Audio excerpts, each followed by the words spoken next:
All right. Welcome, everyone, and thanks for tuning in. This is a little installment called The Last Hour, and we're going to be talking about entities and earthworks in a part one, as my friend and I here are going to share some very interesting discoveries right here in Ohio.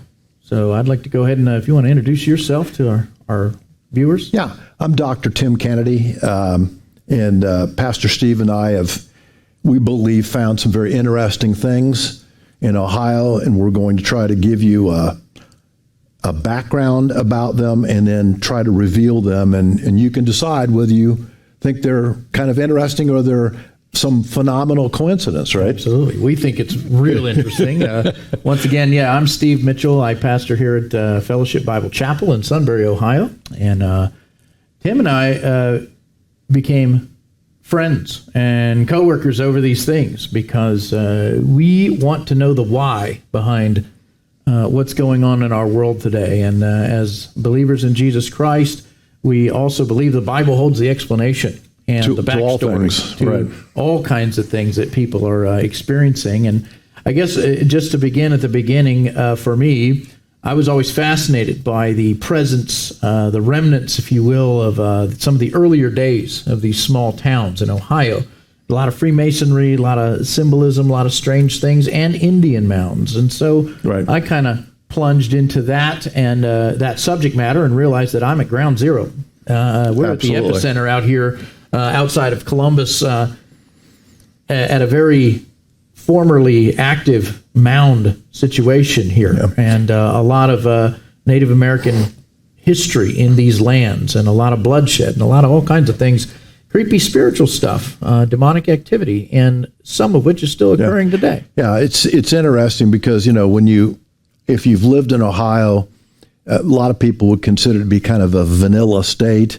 It doesn't have oceans, it doesn't have high mountains, it doesn't have all these things, but spiritually, it is a very unique place because we have rather clear evidence based on a survey work that was done back in the 1840s by Squire and Davis mapping that there were probably at least, if not over 10,000 types of mounds all across the state, which makes it the only place that we know of in the world that has that number of mounds of that density in this area.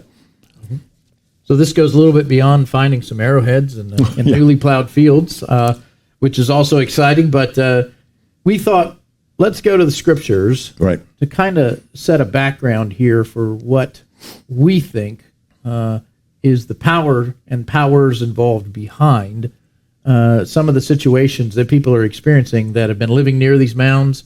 There's all kinds of paranormal activities. There's all kinds of spiritual problems that people are having, afflictions in mind and body, and we've been investigating some of those things, and we've been interacting with people that can personally say, listen, there's some spiritual charged situation here by some of these old earthworks, and we started thinking about giants and things like that the Bible talk about. So I thought, if we go to the beginning of the scriptures in Genesis, the book of Genesis, where, of course, most famously begins with the creation story, the account of where God creates the heavens and the earth and mankind on the sixth day and all of that. And so everything that we see, we attribute to this wonderful, beautiful, triune God of the Bible. Then we know the account continues with Adam and Eve being put in a garden. And Tim, if you had to guess date-wise, or how many years ago do you think this happened? Guess? Sure. 3,500 BC-ish. But we're talking Garden of Eden. Let's go back even farther. 4,000 BC-ish.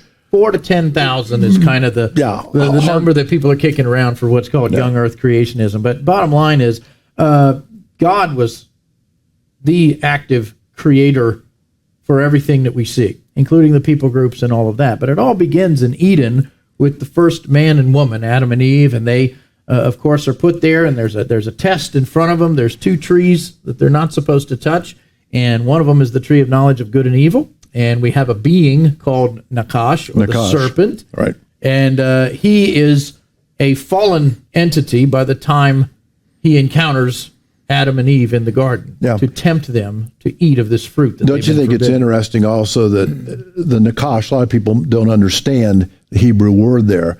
And of course it means a bipedal serpentine being. Yes. So we have to understand there's something unique about this character.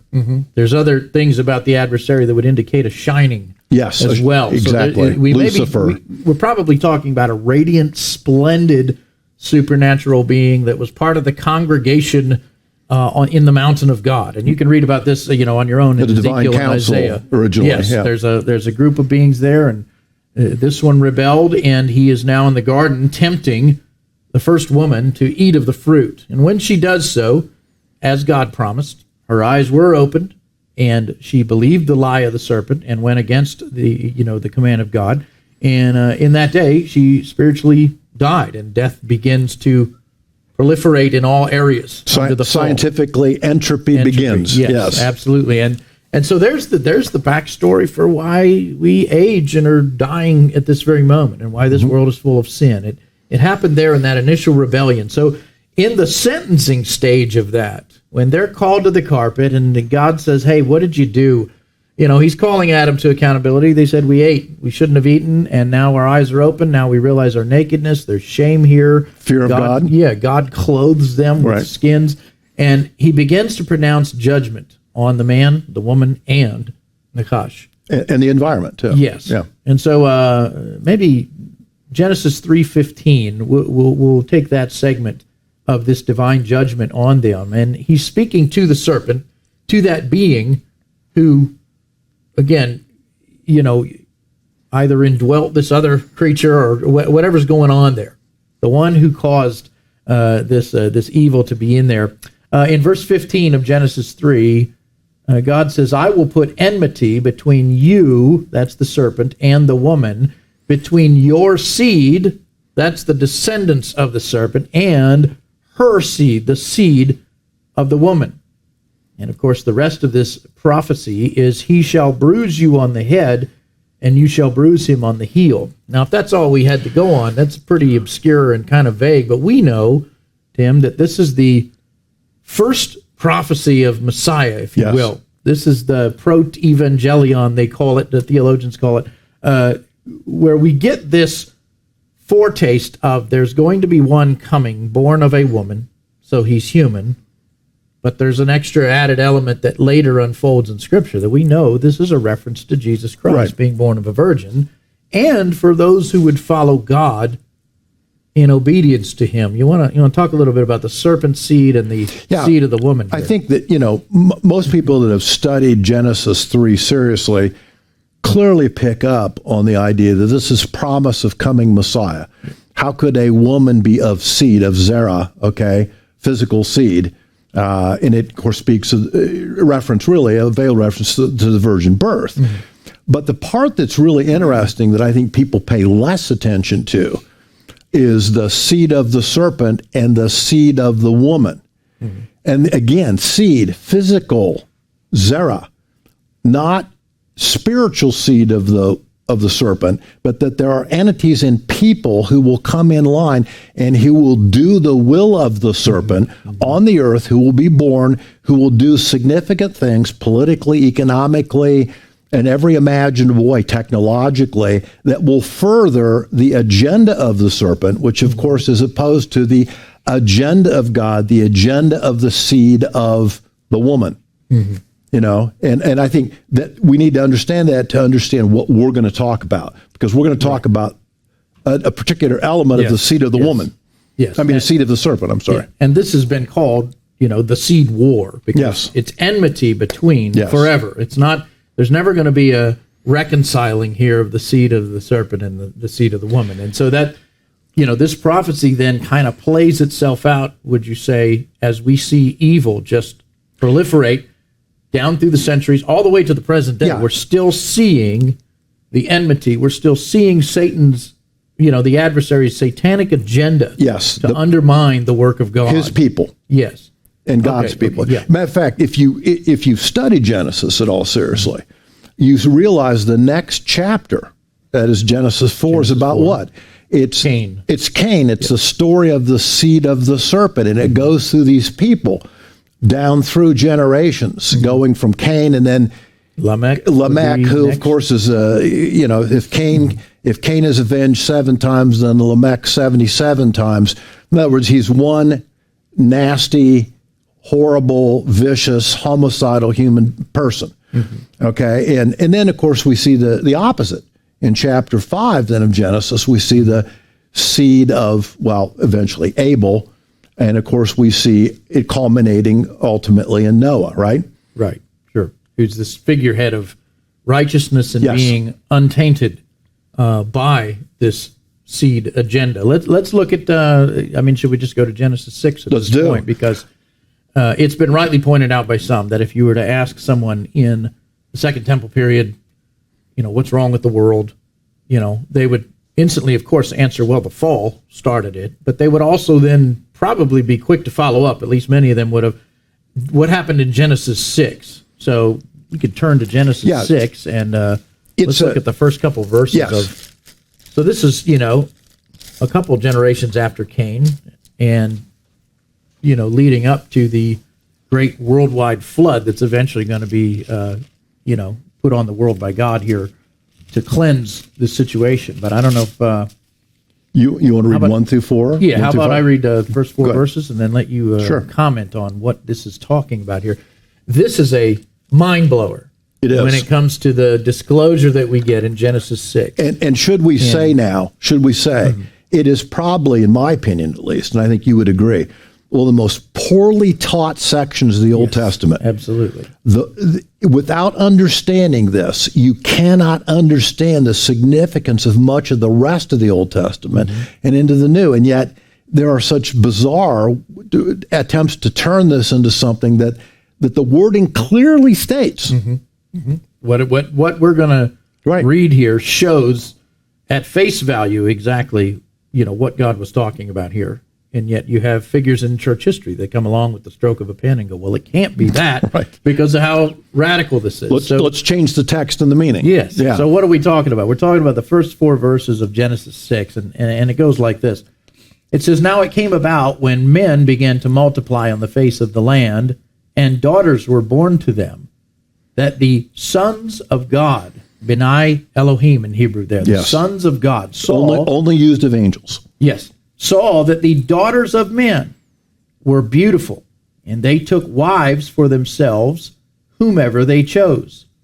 And then the Lord said, my spirit shall not strive with man forever, because he also is flesh. Nevertheless, his days shall be 120 years. And then verse 4 says, the Nephilim were on the earth in those days. And your Bible translation, depending on what you read, might say giants were on the earth Latin. in those days. And we'll see why that is a connector to this term, the Nephilim. They were on the earth in those days, and also afterward, when the sons of God came into the daughters of men, and they bore children to them, or they bore to them. Those were the Gibborim, or mighty men, who were of old, men of renown. And then it immediately follows in the verses after that the wickedness was just exponential. Yes. That God just goes, man, I'm going to cleanse this entire situation with a flood. But I think only in understanding what's going on there, as we talk about it a little bit, can you understand what the wickedness really is. Yes. People will almost, it was more immoral then. Well, really, was it more immoral then than it is now? I don't think so necessarily. So it's a different kind of wickedness. There's a contamination aspect here that God's going to just take out. He's going to have to remove. And back to the terminology of sons of God, the church father Augustine or whatever said, just would appear to be almost randomly as he was commenting on this passage back in his day, very influential to a lot of people, Augustine of Hippo, he with the stroke of the pen merely said, well, this can't be talking about some sort of a union between angels or angelic spiritual beings and human women. But isn't that what the text actually says happened? It literally says that. And, you have to do complete injustice to the text to interpret it any other way. This is where, of course, we got the sons of Seth theory, right. Which, of course, is absolutely against the wording in the Hebrew in these passages. The two different sets of humans, in other words, Cain's lineage and Seth's lineage. Right. So, Seth's godly lineage would be the sons of God, and Cain's would be the daughters of men. And again, that just, like you said, that just does gymnastics with this passage. Yes.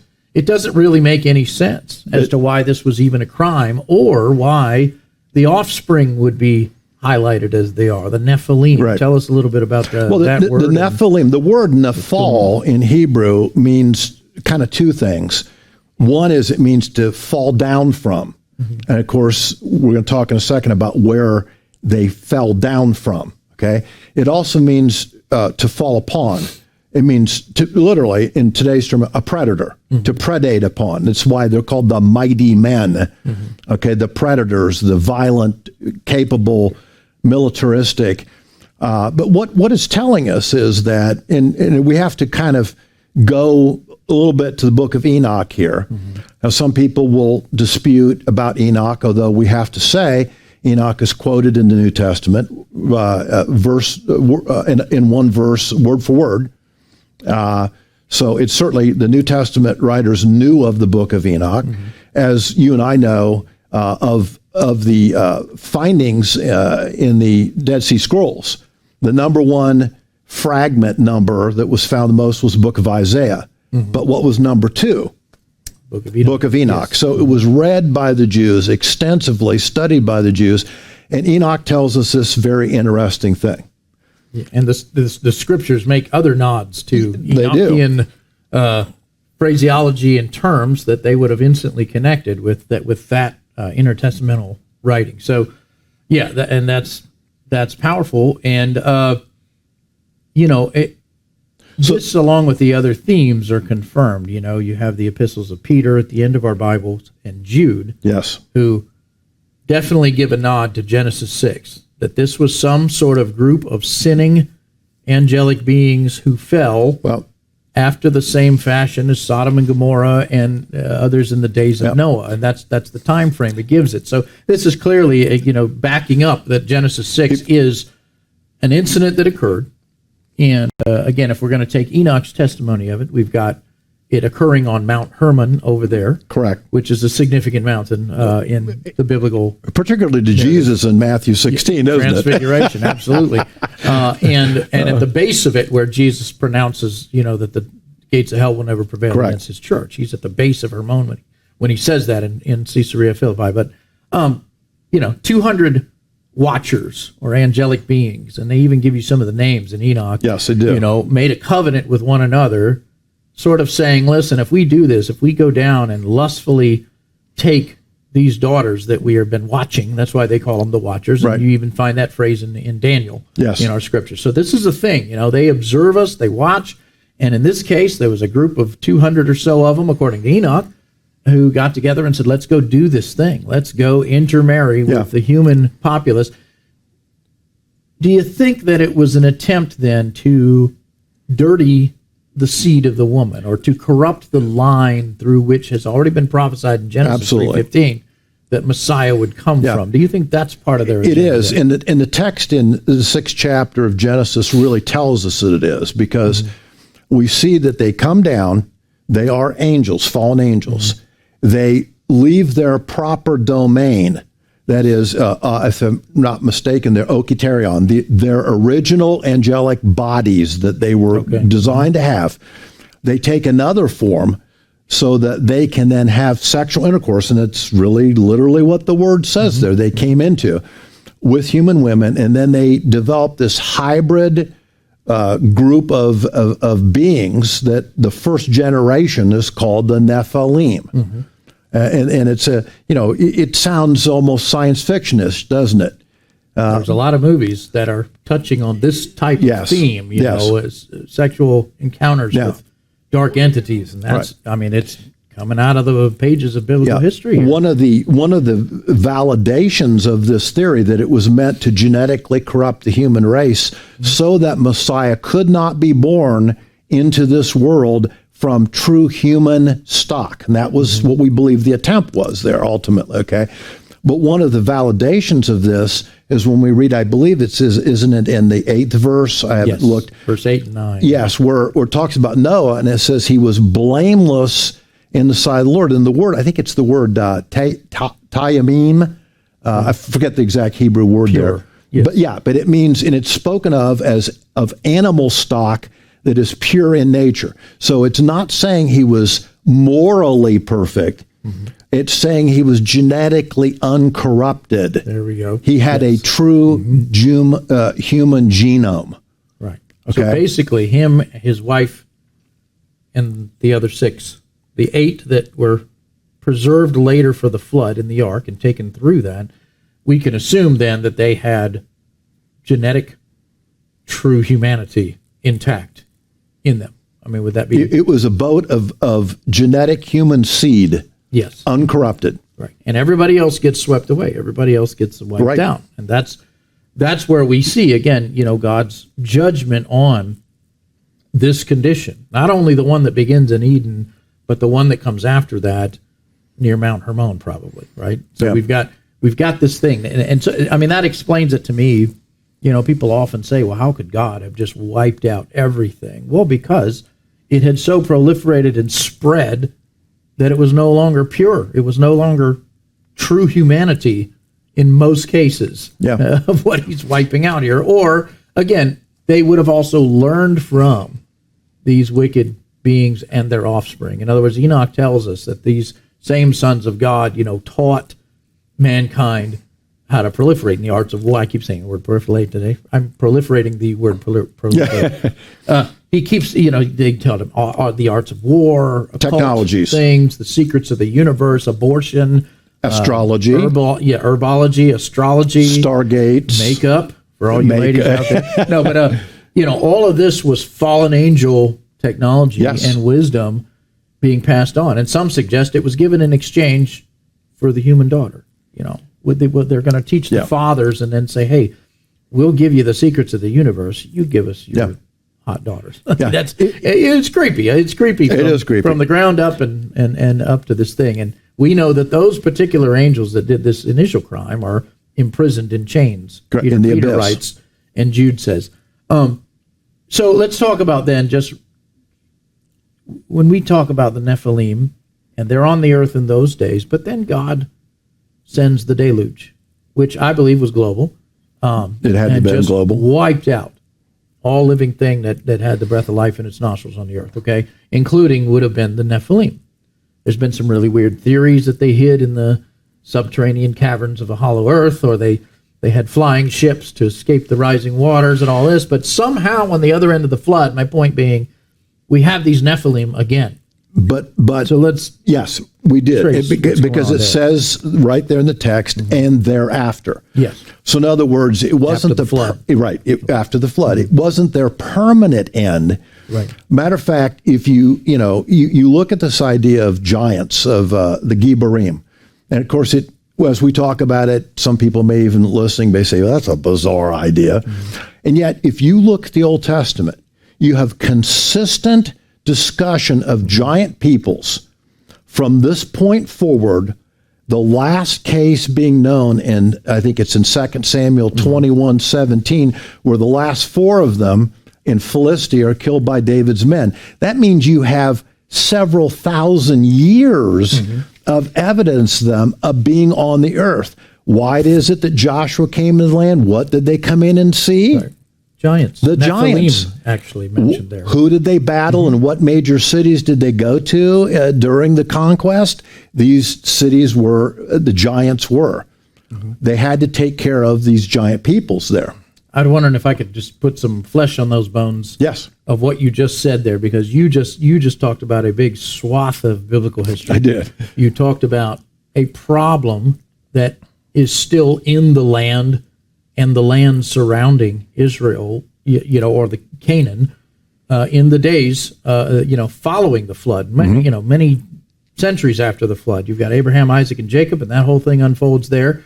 And then you have, Nimrod rises actually in Genesis 11. I thought let's hit him. Yeah, let's get him. Launch into the let's get him. Giant tribes, because he, what's significant about Nimrod? It's not something we call people Nimrod today, which means they're an idiot. It's a word that's emerged, but that's far from who this person was. This guy was significant. In chapters 10, hunter. Yes, in chapters 10 and 11, Genesis, there's two different segments about him. He's called a mighty Gibborim, a mighty man of old. We know that he built cities, which were in direct opposition to exactly what God said, be fruitful, multiply, spread, disperse. And disperse. And of course, he did the opposite. He built these great cities. And of course, the most famous being Babylon. He does a very interesting thing. First of all, it tells us, and you'd have to look, I don't have the Bible right out in front of you, but it tells us in 10, I believe, it says that Nimrod became a Gibborim. Yes, I was going to bring that up to you. That's the Hebrew. He became, so somehow he is transformed into one of these genetic hybrid entities. And he does then something very interesting, among other things, the building of cities, but he also then builds this tower. And of course we know it, the Tower of Babel. It says of the tower that it reached into the heavens. Now, the English translation there usually is very poor because it gives you the impression it's talking about its height per se. That's not really what it's getting at in the Hebrew. What it's saying is it's accessing the heavenly realm, the spiritual realm. And so like some sort of a portal. It is a portal. Structure that was dedicated to trying to open a door. It is absolutely a portal. And of course, what does Babylon mean, literally in translation? The gate of the gods. And who are these gods? The demigods. So it's an access point where the entities can come through this, what we believe was an astrological element that was built on the top of this, where they were able to channel through these entities and bring them into earth. Gate of the gods, plural. Now this, and not to get completely off on that particular wing here, but isn't that kind of being repeated all the way down to the present age? An attempt by those into the occult, those into demonology, those who want to contact the dead. They're always trying to break on through to the other side. They are. Through ritual, mediumship, or through, in this case, he dedicated an entire tower and of course the ideology that surrounds it. He's a wicked man. He's a mighty hunter, and some even suggest that's a nod that he hunted men. Yes, like it's probably not animals. He probably married his mother, and again becomes kind of the basis for these mother and child cult entities and demons, idols in all of these other civilizations. So I mean, he is this figurehead. Yes. Of post-flood Nephilim, Gibborim type, presence in the ancient world. So he's dispensing Babylon, to the world through that epicenter over there in Shinar. And again, we don't have time to study that, but that just goes all the way into the future in the Book of Revelation and the rise of the ultimate Antichrist. Here Nimrod is a type of the Antichrist, and he fulfills so many things in that pattern. And yet there's that fallen angel element there, or that Gibborim element. Yes. So it's alive and well, as we started off, after the flood. So the flood, you would think would have purged every element of that, unless it was evident in the DNA of Noah and his family, which is a theory that some have suggested that one of Noah's sons had, the DNA of the Nephilim in him. Yeah. Now, and again, speculation, maybe speculation. True, right? But far more likely, in my opinion, would be that this situation that happened in Genesis 6 repeated itself. On a limited basis. Yeah. And then perhaps could repeat itself today, but that's another thing.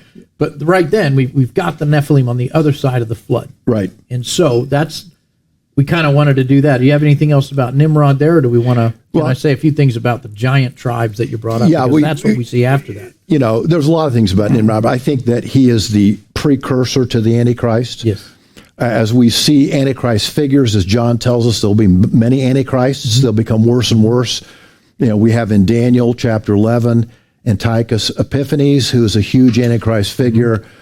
But Nimrod is a massive Antichrist figure, and some people even speculate that the Antichrist will be, in essence, the recreation, as it were, of Nimrod, the embodiment of Nimrod, eventually. But to your point, this was a worldwide phenomenon. Yeah. And so these giant peoples spread out worldwide. Now, in the Bible, we have the text that tells us about the incredible numbers of battles with them, who they were, Og, Sihon, all these individuals that were giants, the Bible tells us clearly, in the Levant, in the whole area of Israel. And we have huge amount of documentation of that. But we also have a lot of documentation that we're going to talk about in a minute here, that they spread worldwide. Yes. So in order to, I mean, this is the launch pad for that concept, Yes. which I think is one of the more mind-blowing aspects of this entire thing.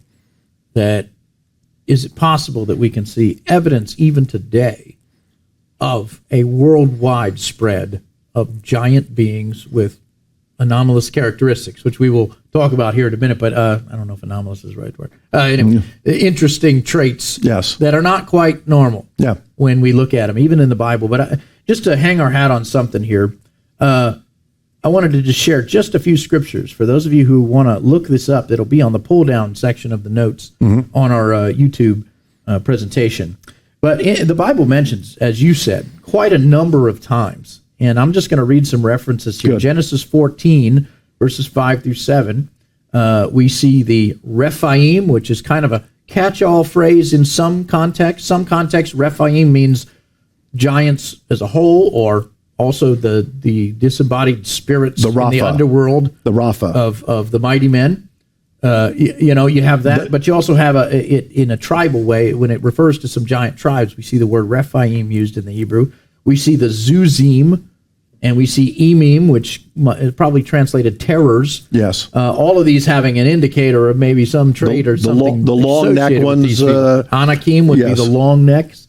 The Amorites, 80 times in the Old Testament. I mean, this is not, like you said, not infrequently mentioned are these tribes, which are also then described as, in many cases, having features like extraordinary height. Yes. And, some have suggested, 6 feet to all the way up to 30 feet high, I've heard. Some. And yet that might be more leaning on the wilder aspect. I don't think we have evidence of beings that big. However, you have verses like Amos 2, 9, and 10, which says the Amorites and some of these other peoples were their height was like the height of cedars. Yeah. Not short people, not little shrubs. These guys were towering in some cases over a normal sized man. Numbers 13:29 talks about their size. When they looked into the land, they saw the Amorites, the 12 spies, which includes a couple of different tribes that we mentioned, and the Anakim by name, the long necks, as you said. 13:32, Numbers 13:32 says the report of the spies that did not get disputed by Joshua and Caleb, the truthful ones, the faithful ones who wanted to go in there and still take the land. They all agreed that they were men of great stature. Right. It's not that you're coming on a group of people that are, there's one or two champions among them. They were rather large. And we look like grasshoppers in their sight. Yes. That's the height difference. Yes. Genesis 14:5 mentions the Zuzim or the Zamzumim, and the land of Ammon in Genesis 19:38 is known as the land of giants. So I mean these beings were frequently enough to get things named after them. You mentioned Og. Right. In Deuteronomy 2, Deuteronomy 3. Yes, he's the king of Bashan, which also is a region, even in other historical writings other than the Bible, was associated with large creatures in there. There were the bulls of Bashan. That was famously huge. Herodotus and other historians wrote about the sizable bulls that were in that land, notably, and I think I read one stat that they were like 9 foot at the shoulder or something, just massive beasts. And of course you see in some messianic psalms, the bulls of Bashan have surrounded me. It's a reference, talking about the intimidation these giant that people had about this particular region. Og is the king there at one point, like you said, Deuteronomy 3:11, he had a bed, or some say it could be translated a coffin, but the bed was 13.5 feet long and 6 feet wide. It doesn't mean he was that big, but the fact that he is known and associated with Sihon and the giants, and then just mentioning the dimensions of his bed. The indicating thing is this guy was massive. Yeah. This guy was huge. There's a tradition, like Thanos, but bigger. Yes. There's a tradition here also that I want to maybe just mention quickly as you're going through. We have this very interesting place called Gilgal Raphaim. Yes. That's in the area of Bashan, of that western portion of Bashan. Of course, what is it? It's a tomb of the giants. Yes. Or the wheel of the giants. The wheel of the giants, and of course, at least history tells us that Og was buried there in the center in this dolmen. Dolmens being stone structures that are three-sided. Allegedly, he was buried in the middle of that, making it a spiritually powerful place. It was a megalithic place. We're going to talk about megaliths and things like that as we go on here, where spiritual power is centered in this megalithic type structure. Yes, absolutely. And, to this day, there are people that believe that these, energies or whatever reside around some of these burial places and with a portal type understanding. We have some interesting scientific information about that too, about EMF fields we'll talk about. But we'll jump into that. I just want to mention finally, in Genesis 14, it talks about Anak, the son of Arba, who built Kirjath Arba.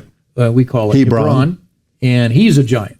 And there were Amorites, an individual named Mamre that somehow associated with Abraham. He was an ally with Abraham and had some oaks there. But all of these are giant figures. Yes. And I'd like to read Joshua 11, 21 to 22, just to get us on to the next portion here. He was commanded to cut off the Anakim from the mountains, from Hebron, from Debir, from Anab, and from all the mountains of Judah and all the mountains of Israel. Joshua utterly destroyed them with their cities. No Anakim were left in the land. They remained only in Gaza, Gath, and Ashdod. By the way, I think there's a coastal element to those cities. Yeah, they're all Philistine. And so we remember Goliath in 1 Samuel 17, the champion of the Philistines there. He is a descendant of Anak, again, which means long neck, which might indicate some of them had a trait that was recognizable like that. He was said to be 6 cubits in a span high, 9'9", or some a Dead Sea Scroll fragment said 6'9", 7 feet. That's still intimidating to a shepherd boy and to the soldiers of Israel. Right. But I tend to think he was probably 9'9", given some of the dimensions of these others that are mentioned here. 4 more Philistine giants are mentioned in 2 Samuel 21, and David's mighty men killed. I have to mention this because my absolute favorite name ever given to a being under the sun is Ishbi Benob. Which, if I was going to have a son, it would be little Ishbi. But that's the coolest name. But he was a giant. And Lami, I believe, was Goliath's brother, and another one named Soph, and an unnamed giant with 6 fingers and 6 toes, and a 7'6" Egyptian, just to name a few more things in 1 Chronicles 11. Right. The Bible just keeps mentioning on these and guys on and on, featuring. And again, there's something non-human or non-normative for sure. Hybrid traits. 6 fingers, 6 toes. We call it polydigital, but it's more than that. It's a characteristic trait of these descendants of the Nephilim, which have connection to, again, some sort of an interface between supernatural beings and human women. Yeah. And I believe 100% that it happened. And like you said, sci-fi is the word that comes up. Right. And I think we're being conditioned by people who don't believe in the Bible to relegate it to that. Oh, yeah, that's crazy. Conspiracy theory. You've been watching too many movies, and I'm going, or have we been reading the Bible? Right. And which is the originator of all these, including all the false religions about how the gods came down to humans and had titans and gigantes and hybrids, and there's a giant aspect in all of these cultures. You cannot understand mythology, whether it's Babylonian mythology, whether it's Greek, whether it's whatever one you want to go to. They all go back to the demigods. And where did they say the demigods came from? Universally? From the sky. From the sky. Right. So the point is this, to just summarize what you've just said. In talking about the giant peoples, you have to eliminate a tremendous number of verses in the Old Testament Yes. A tremendous number to deny that indeed this is factual. And you have to start ripping pages out and verses out, saying, we don't believe in that, we don't believe in that. The text of the Scripture says there were giants, and they were extensive eventually. Somebody said if you looked at a map of ancient, Israel, the land there, all around where the children of Israel were these tribes that are mentioned. Because they were planted there by Satan. Nephilim. Yeah. Right. The enemies have surrounded the people of Israel, and that's why God said they need to be devoted to destruction. Right. Why they had to wipe out whole societies.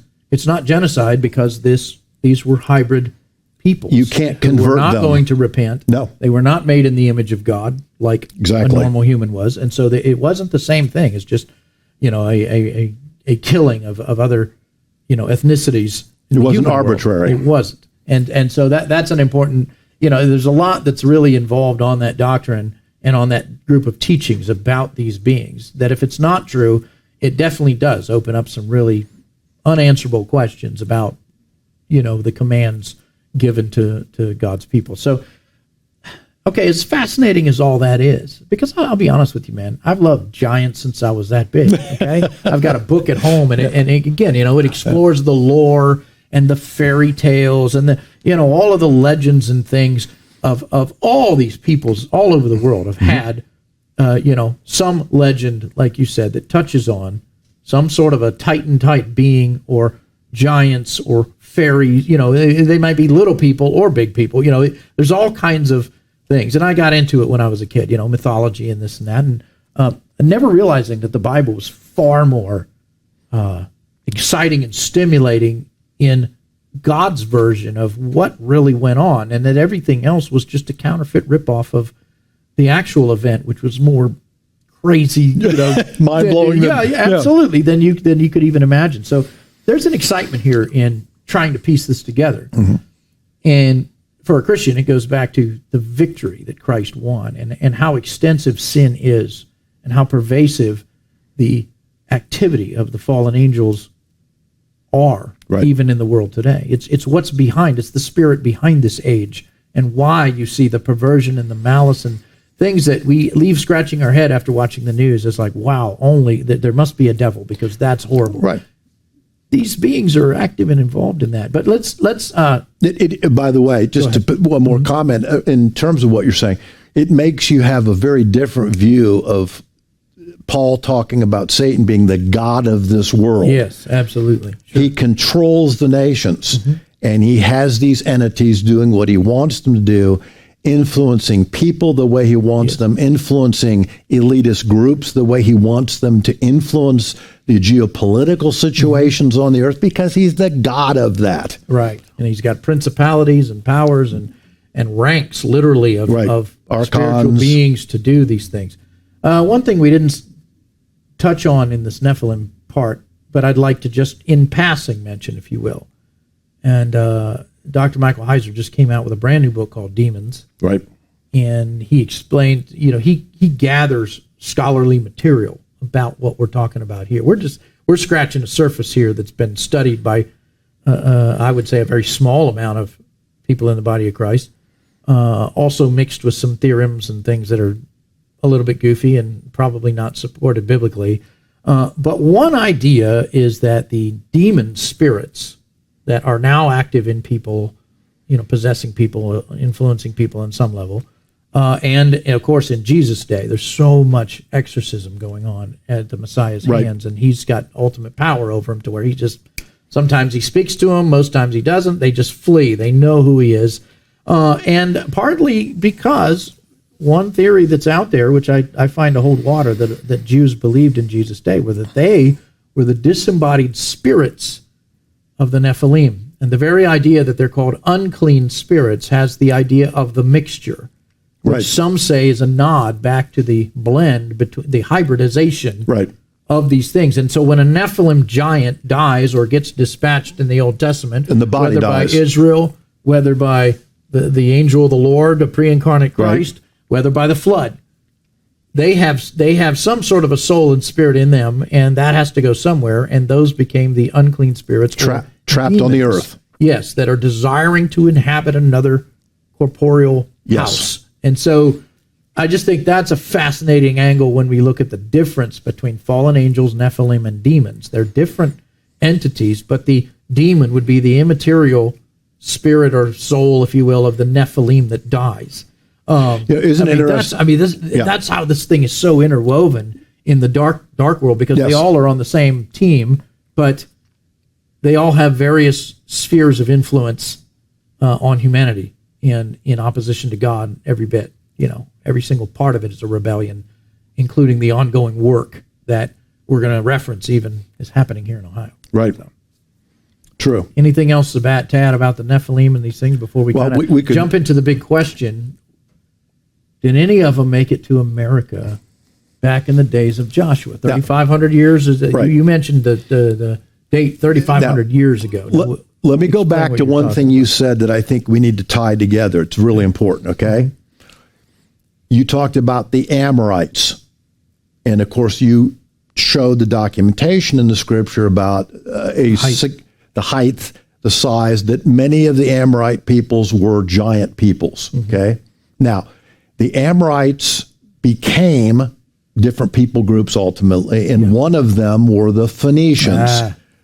Seagoing folk. Yes. Now, and of course, we get into all kinds of interesting things about why did the tribe of Dan move from the coast up to the foot of Mount Hermon? Why did they rebel that way and take a place that God didn't give them? Why did they merge? Because we have evidence in the Scriptures that they apparently married into and merged with the Phoenician peoples. But we have to keep in mind the Phoenician peoples because of something we're going to talk about, I think, here in a minute. Okay. Well, we can talk about it now. Okay. One theory is that during the time of extermination, where Joshua said to go and just wipe these beings out, that they, many of them would have foreseeably, and I believe definitely, fled the Levant or that area. And so, like you said, they get involved with folks that have seafaring technology, so they're able to travel and get away from the epicenter of the Holocaust on their, towards them. And of course, they would have spread up into Europe and all throughout Asia, and maybe even across. Okay, they spread and they build things. Yes. They build megalithic structures. Megalith meaning stone, something out of stone usually. And these structures have very specific purposes for them. One of those purposes being they were calendars, universally calendars. They predicted the solstices. They predicted the equinoxes. They predicted the 18-and-a-half-year declination cycle of the moon. Yes. Very precise movements that were built out of stone that, of course, mathematically seem absolutely impossible for ancient peoples to know how to do this.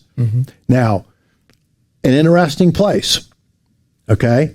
We know about Stonehenge in England, and everyone's pretty familiar with it. It's a megalithic site. It's a calendar site. But we also have a Stonehenge-like place in the United States. Yes. It's outside of Salem, New Hampshire, not very far from Boston. My wife and I have visited there and gone there. And again, if you go to it, it's called the Stonehenge of America. It's on a private ground. And if you want to see, by the way, we'll give them a little advertisement here. If you want to see a great documentary on it, look at what L.A. Marzulli's just done in his fourth series, I believe, of the Trail of Nephilim. The Mound Builders. Exactly. Series, And look at his I think it's his fourth video that he's just completed recently, Stonehenge of America. Now, if you stand in the middle of this, and you can see it if you go to that video series, there's a central stone place there. And there's an altar, interestingly enough, on that, which is inscribed, gouged on the outside, and then a little trough area in one corner.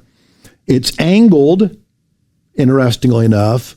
It's believed it's about 8 or 9 feet long and about 6 feet wide. And when my wife and I went there, I've been on missionary type of stuff in Honduras 7 times, and so I'm pretty familiar with Mayan ruins. Been to Copan Ruinas multiple times and seen the stuff there, the altars there, the ball fields and all this stuff. And when my wife and I went there, we went to the central point, and I looked at that stone altar, and I said to my wife, I have seen this before. And she goes, what do you mean you've seen it before? This is the first time we've been here. I said, I've seen it in Honduras. The exact same altar, size-wise, gouged out around. Drainage trench in it. Exactly, for, of course, sacrifices of people. Now, Stonehenge of America is a massive calendar system.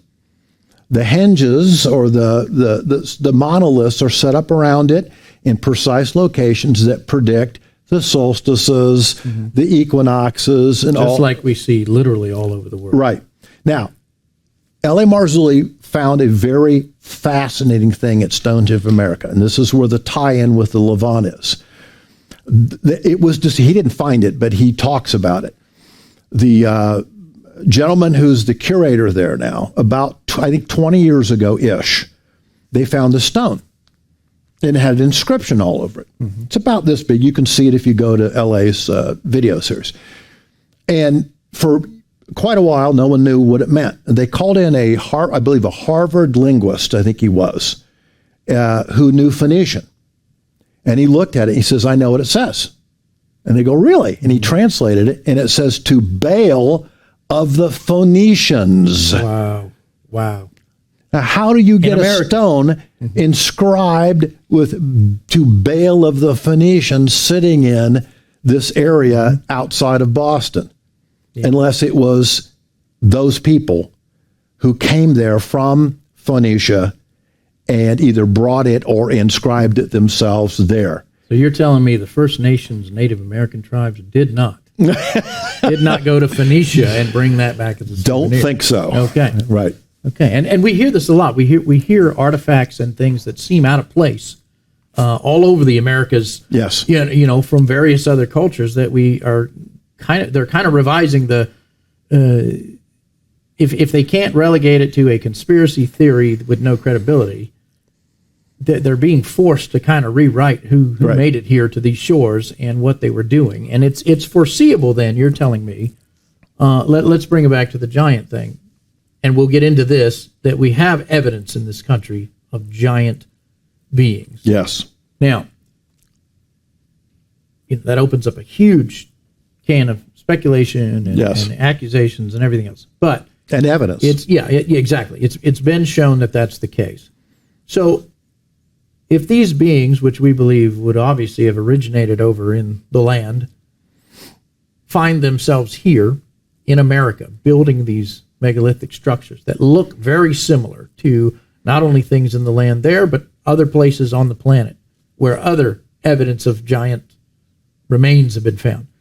So they could have jumped a ship then with the Phoenicians or something, right, and come all the way over to what we now call the United States and landed on those shores and built Stonehenge in America. Right. That also has some sort of a connection with Canaanite architecture and things back in the homeland. Correct. So that's what we're asserting here, right? Yes. That's what we think is a valid theory, and it just makes us want to pursue that. It makes us want to try to nail this thing down. But all of it confirms the scriptures in terms of the people themselves. Let me make one more statement about Stonehenge of Americas. Yeah. Now, everyone probably, certainly of our age group, or maybe more so mine, knows about the Salem witch trials. And of course, we've had, in my opinion, the redaction of that history, where these were these poor girls that someone got the idea that they were witches and put this bad rumor on them. And as a result, they went crazy and they decided to put them for trial and they killed them. Okay? Well, how do you know he's a witch? Guess where we find this trial going on? In the town just where Stonehenge of America. As a matter of fact, closely connected to that. There's an interesting history of this, and I think there's a great likelihood that indeed they were witches. And where did they practice their occult activities? Stonehenge of America. Okay. And we have some interesting stories about it. Matter of fact, there's a movie, and I forget the title of it right now. It was by Ed Warren and his wife. They were exorcists in the 1970s and 1980s. They wrote extensively, and there's a movie, I forgot the name of it. Conjuring series is about them, I believe. Yes, and it's a true story of their works over years and years and years.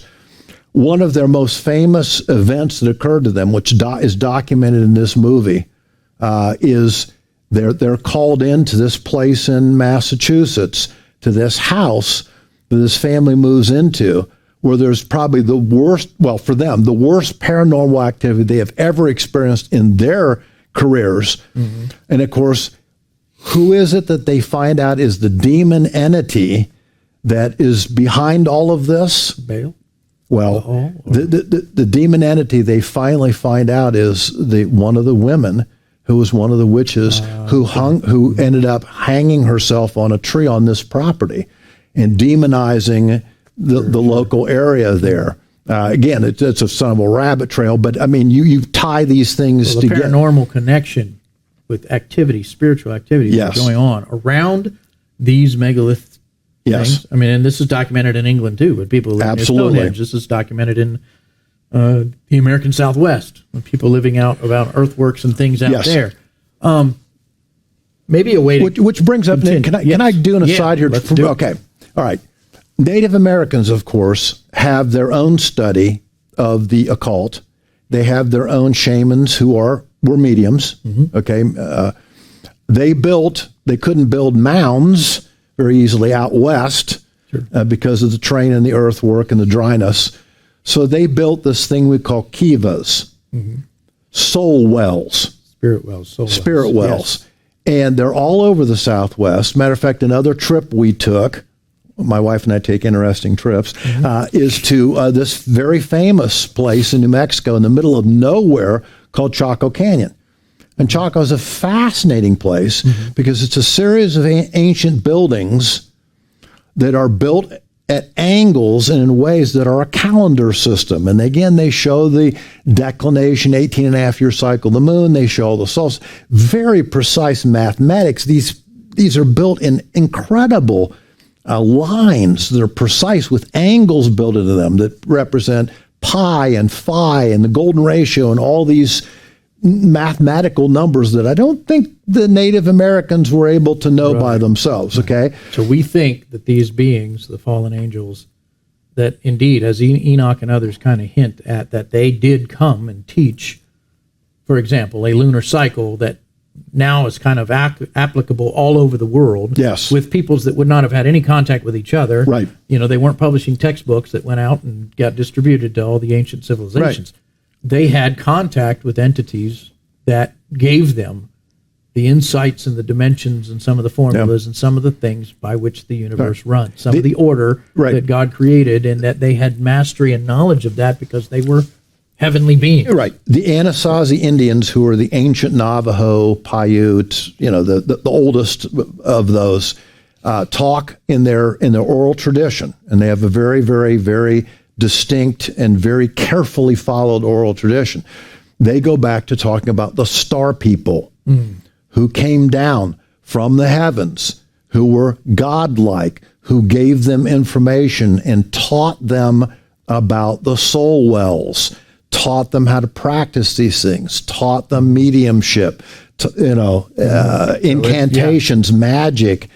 And of course, then isn't it also interesting that the Anasazis out there, my wife and I have gone to a lot of Anasazi places out there.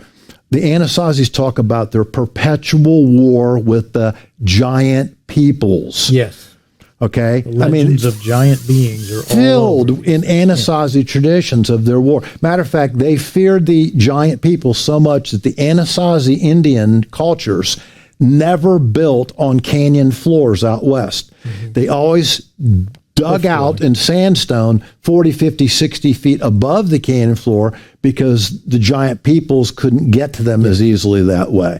There's a huge tradition of their battles with the giant peoples. Huge. In many stories, you've got the cannibalism aspect, that these were tribes of giants that ate people and each other.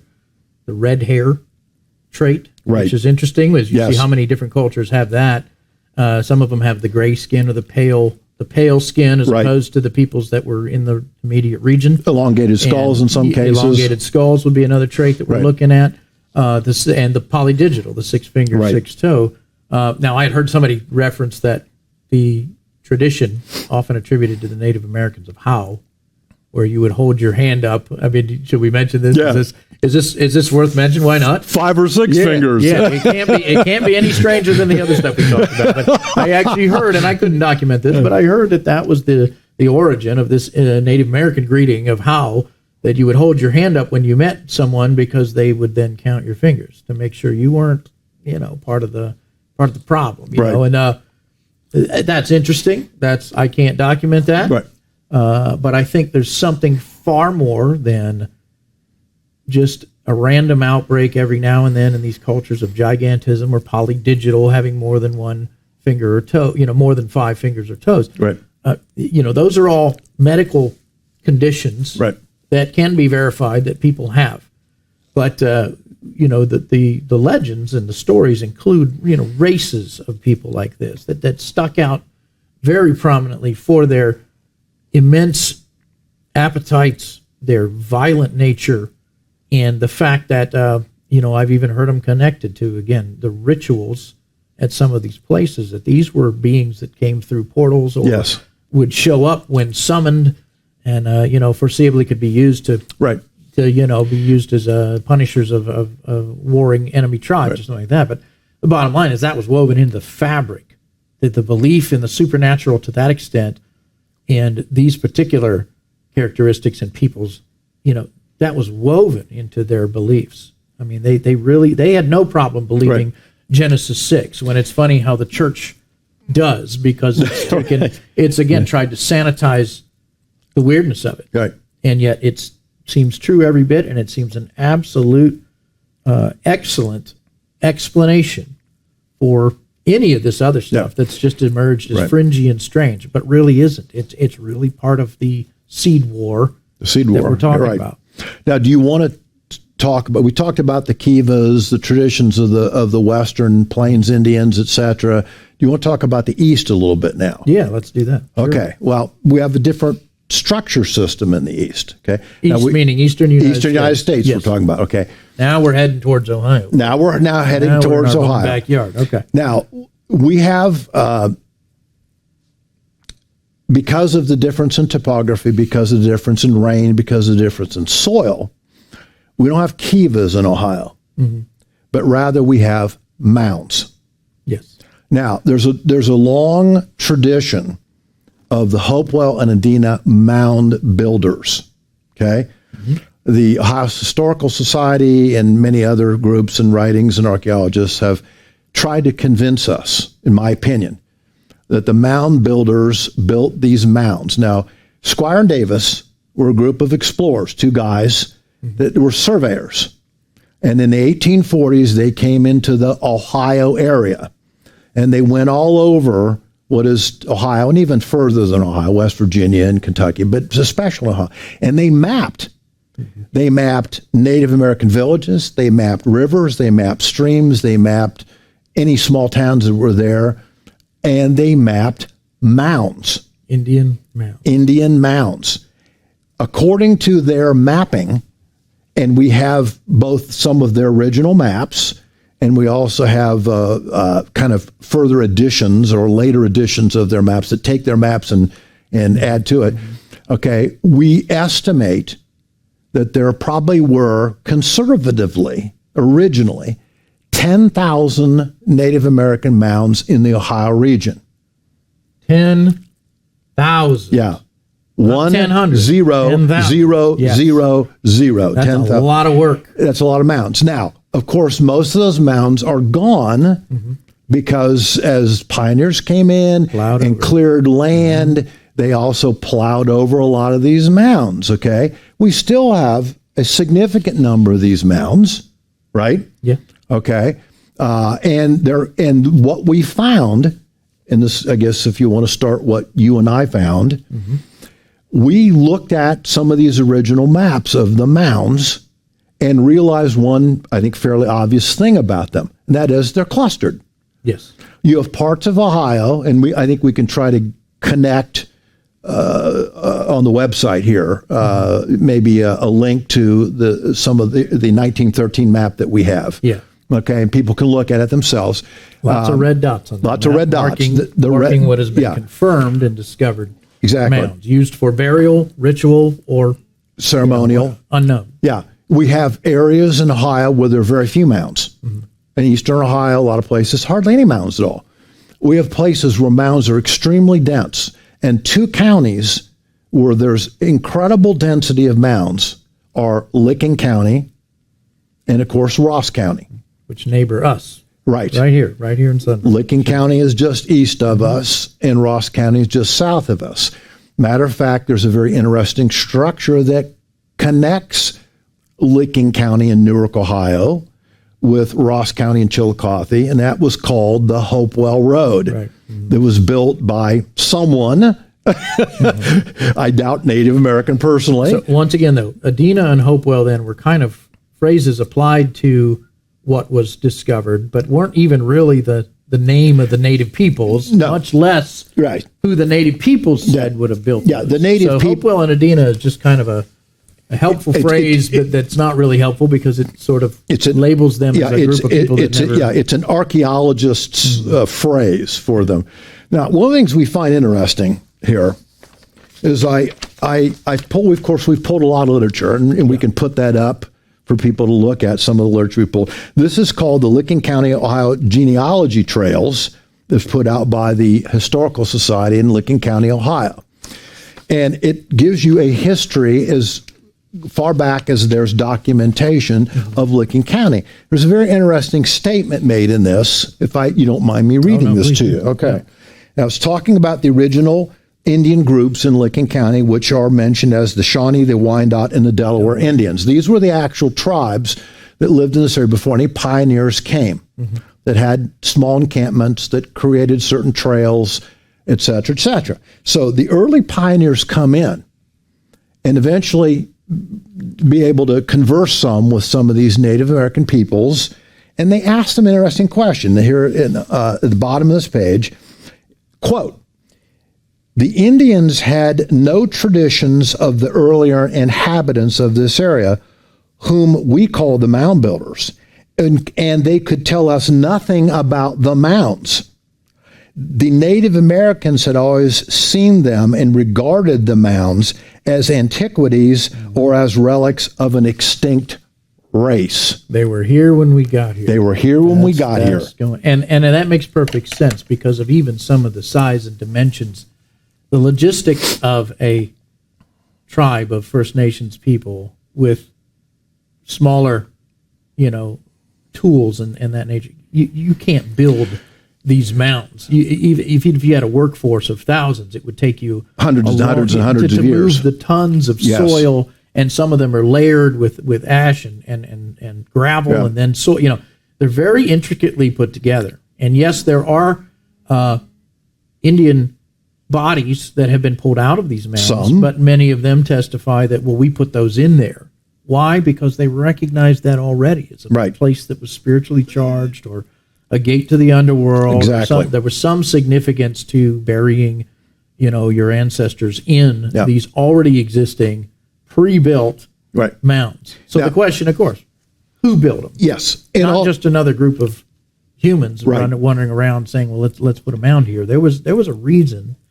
And I think, it has to do with the Nephilim. Right. The other thing about mounds is that it's a misnomer, it's a misunderstanding. You say that these were mostly burial mounds, because archaeologists have demonstrated that they were minimally burial mounds. Okay.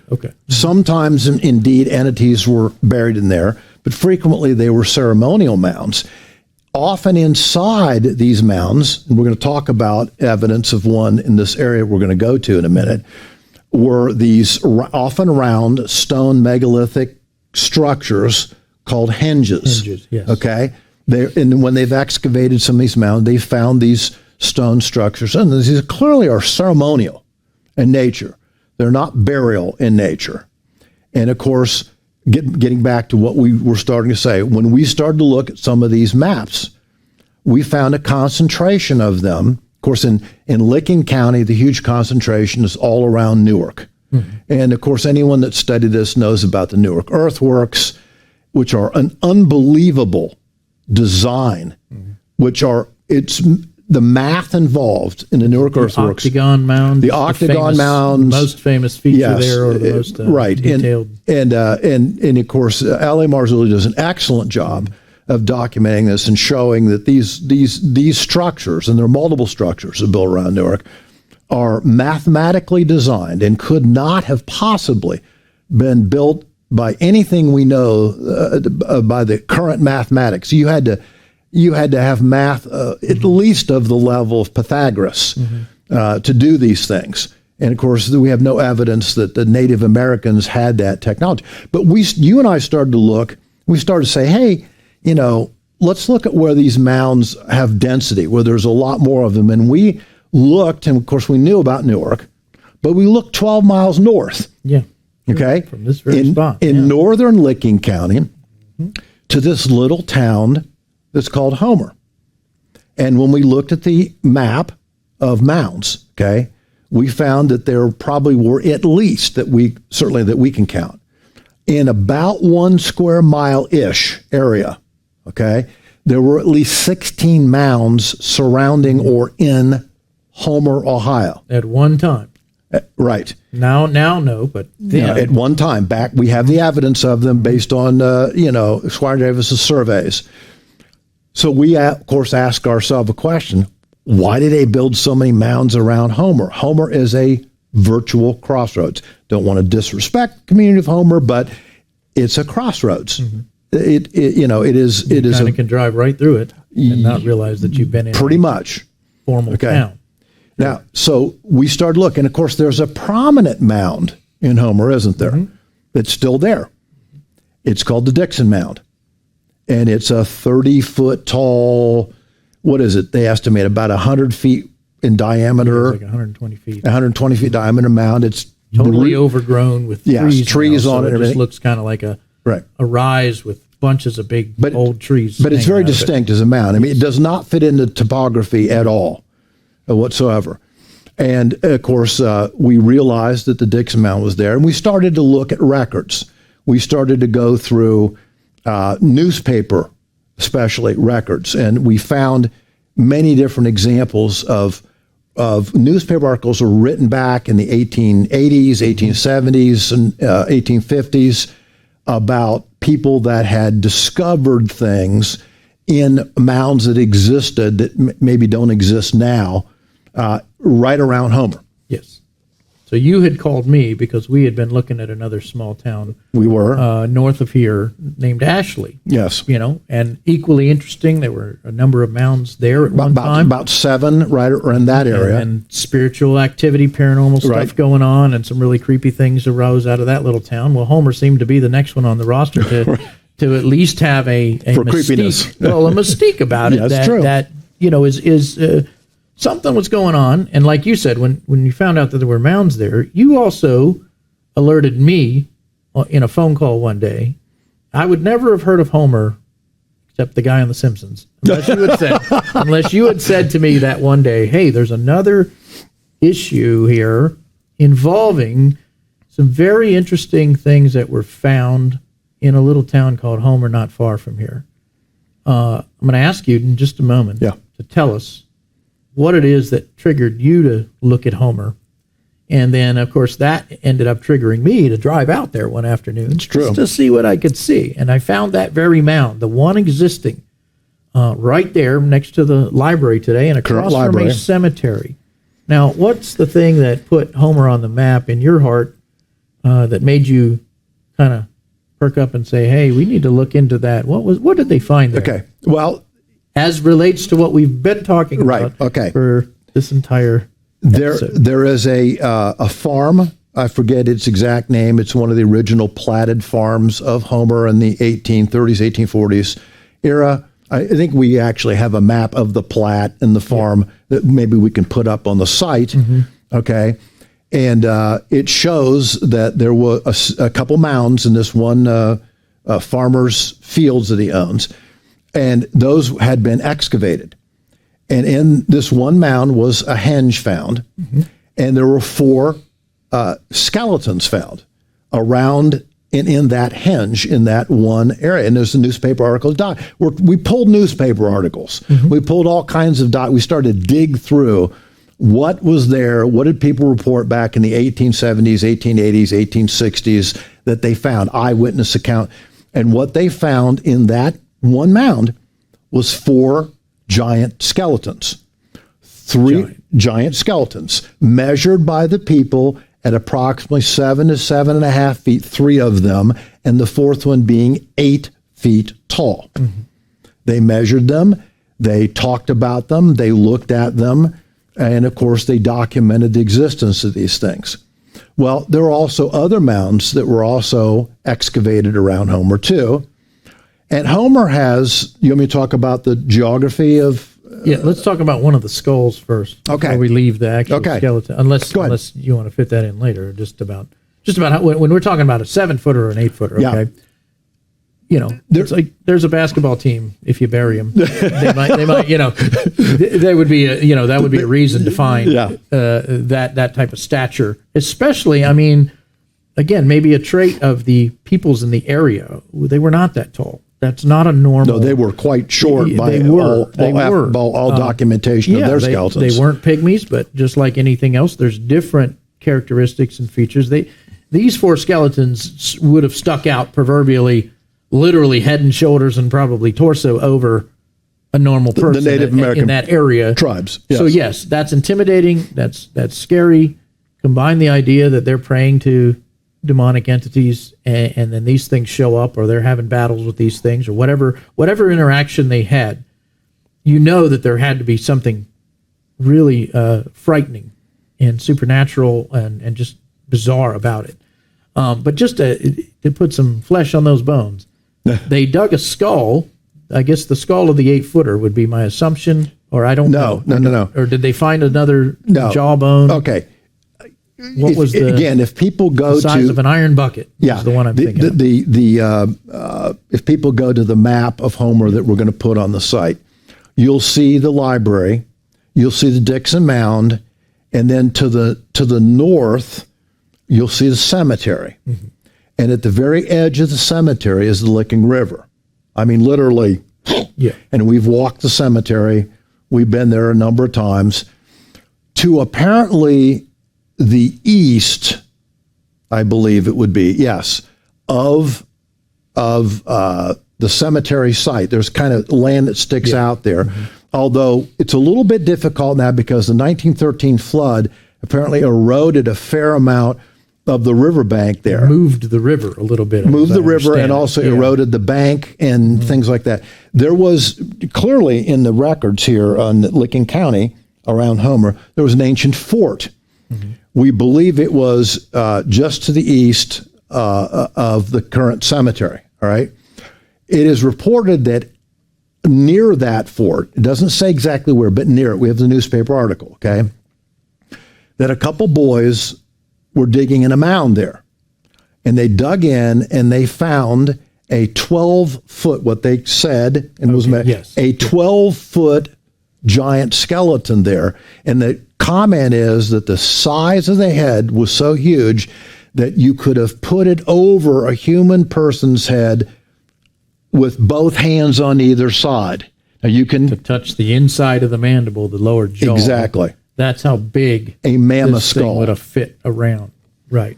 So we have so there's the 12-footer too. Yeah. So we have 3 7-footers, an 8-footer, and a 12-footer by newspaper records of eyewitness accounts here. Now, how credible to you, just as an aside, are those newspaper accounts? Because obviously nothing has survived that we could go see under a glass case or has been tested or able to be tested today that we know of. I have a theory. Okay. That wrapped in burlap in some old barn out there is a molar that big, or something like that, or a 6-fingered hand. Okay. Okay. You know, these remnants could be somewhere. We don't know, but we do have the testimony of the newspapers of the time. Yes. How credible is that? Matter of fact, let me just give you an example here. I don't know if you want me to hold this up or not. Yeah. Okay. I don't know if you can see this, but this is a book one of the books by Fritz Zimmerman, who's done extensive work. He's amazing work. It's amazing work. And of he's course, compiled those very newspaper clippings that we're talking about. It's called, the title is The Encyclopedia of Ancient Giants in North America. Now, this book is filled with newspaper accounts. Got a little bit of evidence in there. Hundreds and hundreds and hundreds of newspaper accounts. He's pulled all the stuff in these local county newspapers that wrote about these events. Now, you have to either conclude that there was a conspiracy that went on, where somehow all these people were convinced to write these crazy accounts of these crazy events, and the word got out, let's write crazy things, okay, in Ohio, all these counties, West Virginia, Kentucky, and talk about these giant skeletons. Or you have to conclude that they were writing real things of real discoveries that occurred, because we've got hundreds and hundreds. Steve Quayle's got books with all these newspaper accounts, and there are probably thousands, ultimately, of newspaper clippings and accounts of eyewitness accounts of giant skeletons. And I personally, just to clarify, I mean, I accept it as a valid historical resource beyond reasonable doubt that these people found and reported what they found. And, you know, like you said, the reason to collude to try to start a movement of deception or something, it just doesn't seem to be something that might have been on their radar at that time. Plus, you have people that, again, I think genuinely were blown away as well as you dig up something like this. You find this and you go, wow, and that's much closer than to even an interaction with the First Nations people that were living there, and, you know, who, of course, have a whole legend backdrop for all of that, which I also, though, believe those peoples were reporting and incorporating into their instructions what they encountered in many cases. Matter of fact, we have L.A. Marzulli is friends with this gentleman, Chief Joseph Riverwind. Joseph Riverwind, who is the oral traditionist of, I forget which Native American group now. I can't remember. I wanted to say Lakota Sioux, but I'm not sure. But anyway, we could find that out. But he's been featured on L.A.'s documentaries, and Chief Joseph Riverwind says conclusively over and over again, we have no oral tradition passed down over the centuries and centuries and centuries, okay, of the Native American or First Nation people building mounds. They were here when we got here. We wondered who built them. And of course, they talk about also the battles between the giant peoples and the Native American peoples. Just like out west, we had the same thing going on in the east also. Yeah. That's where we find ourselves today, with all of these remnants of these earlier civilizations that seem, again, to indicate that there were beings of great stature and other physical traits that are no longer common or around here. But could these have been Nephilim survivors from the Levant? I think point? Could they be descendants of those originals that fled the Holy Land and landed here, interacted with the peoples that were, that eventually also settled here on some levels, and of course left these massive evidences of building and technology that the original cultures that we ascribe this land to didn't have, as well as even today, how they did it. Some of it, we're scratching our heads as to how to build a serpent mound with the preciseness and the volume of material that's used. I mean, it would be a huge undertaking. With our technology. It's interesting. You mentioned Serpent Mound. I don't want to go too far up, but Serpent Mound, of course, and if you want to, it's an excellent book. Probably the most well-documented book I know of about Serpent Mound, by Ross Hamilton, called The Mystery of Serpent Mound. It's an unbelievable work. Serpent Mound is over 1,200 feet long. It's in Adams County in southern Ohio. It's the largest effigy mound in the world. In the world. Okay? Right. In Ohio. So the point is, something creepy has been going on in Ohio for a long period of time. Well, let's tie that in to Genesis 3:15. Wow. And how it just because you brought the Serpent Mound up, and maybe this would be a good time to kind of wrap up this first episode of Entities and Earthworks with connective tissue to the concepts that we brought out, and the Ohio connection to Genesis 3:15. Okay. Yeah, Does that make sense? Yeah, look, two things I want to say, okay, in this. If I can, back at Homer for a minute. If people look at the map of Homer, which we are going to put on the site, okay, they will see where the library, modern library is. They will see where the Dixon Mound is. If they walk to the north, you walk across the road to the cemetery. Now, Fritz Zimmerman, in his book, talks about and has evidence that underneath the cemetery originally was built a henge. And that henge he calls a solar calendar, a calendar system underneath. Now, we don't have physical evidence yet of that. In other words, we don't, could someone use ground penetrating radar and try to find? Maybe, maybe not. There's some limitations about how deep you can go and what you can find. But this whole structure in Homer is unique and different. A mound, a cemetery, a henge system, okay? And the nearby skeletons. The skeleton surrounding it, the mound surrounding 16 it. of them. And therefore, a what we believe to be a unique spiritual place with unique spiritual energy, that is demonic, satanic energy. And we're going to talk here on our next segment about what we think. Now, in Serpent Mound, if you look at a picture of Serpent Mound, which I think we're going to put up also, Serpent Mound has these 7 coils in it, okay?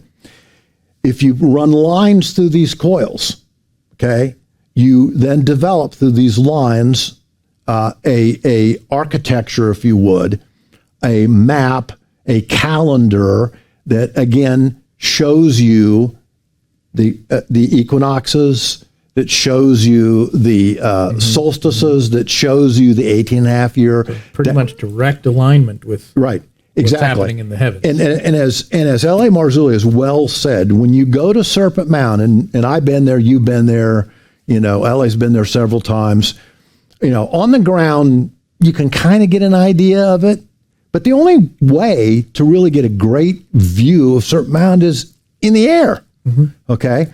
And so L.A.'s taken a drone, and he's been 700-800 feet above it, and you see this unbelievably inscribed, effigy mound, which, by the way, is an exact representation or outline of, I believe, 33 of the stars of the constellation Draco. The serpent, the dragon, inscribed on the ground.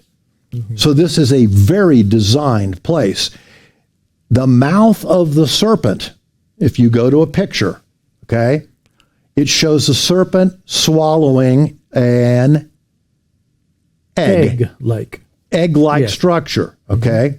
Now, we believe, as Christians, this is a statement by the Satanic world forces, okay?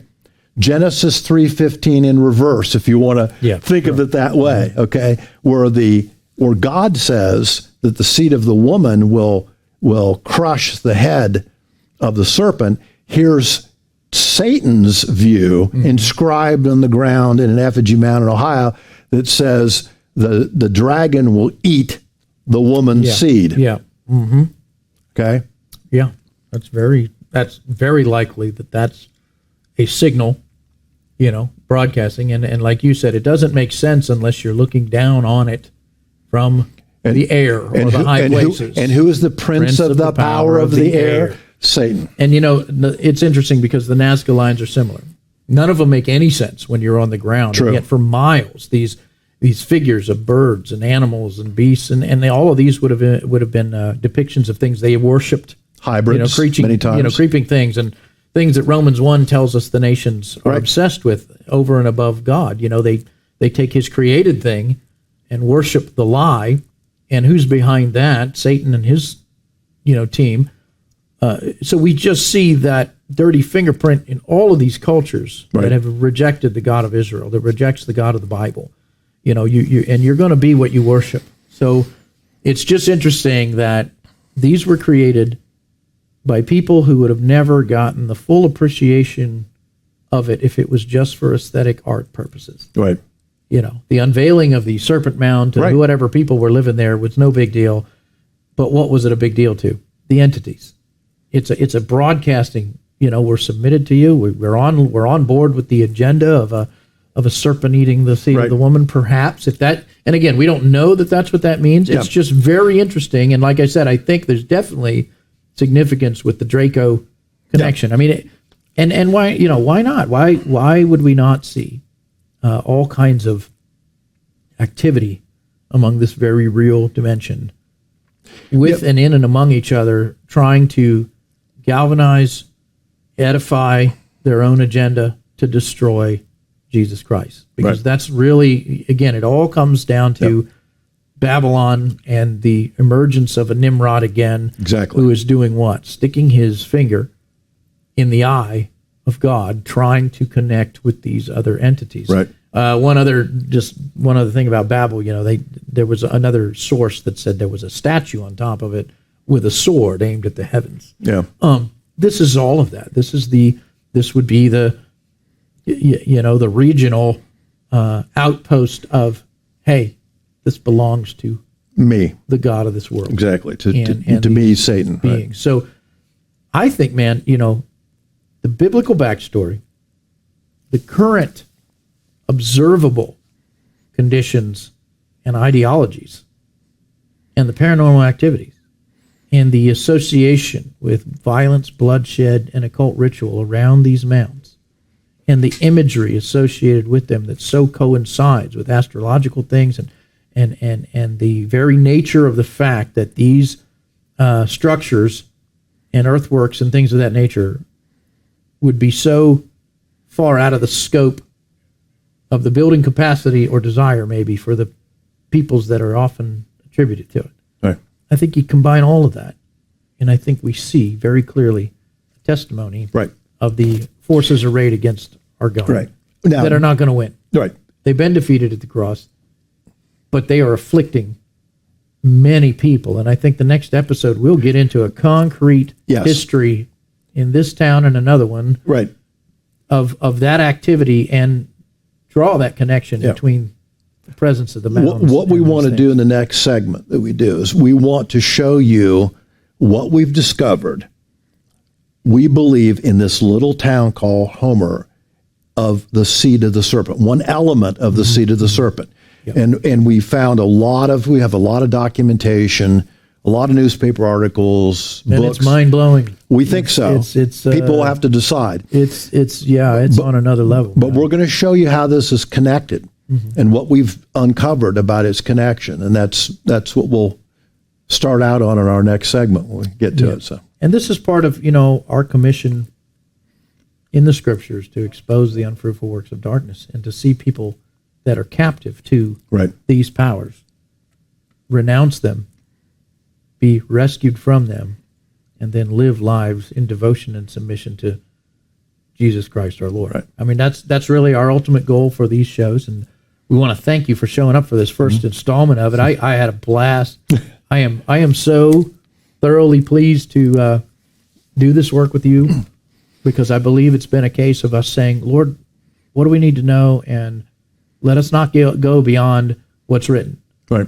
You know, and yet in the world that we're at, the details are so staggeringly bizarre that I think we'll see a little bit more how this unfolds in real time at one time in the town of Homer. But until then, I don't know. You want to close this in a word of prayer, and then we'll. That's fine. We'll go from here today. Lord, we thank you for this time. We thank you for all that may view this. We ask for curious minds, for people to put the pieces together, the puzzle pieces. You give us all these pieces in your word. We just have to pull them out. And we pray that you would always guide us in your way. We also pray that you would always give us an understanding of the strategies of Satan, as Paul tells us, the strategies of the evil one, as he tries to bring to a conclusion Earth history. We know how that history is really going to end in the book of Revelation in chapter 19. But we just thank you for this time, and we pray that we can, again, unfold more and pull back more so that we can see what's really going on here, and that it will be edifying and encouraging to the hearts of your people. So we thank you for these things and pray them in Christ's name. Amen. Amen. This is Dr. Tim Kennedy. I'm Steve Mitchell. We want to say blessings in the name of the Lord Jesus. Until next time, you've been watching The Last Hour.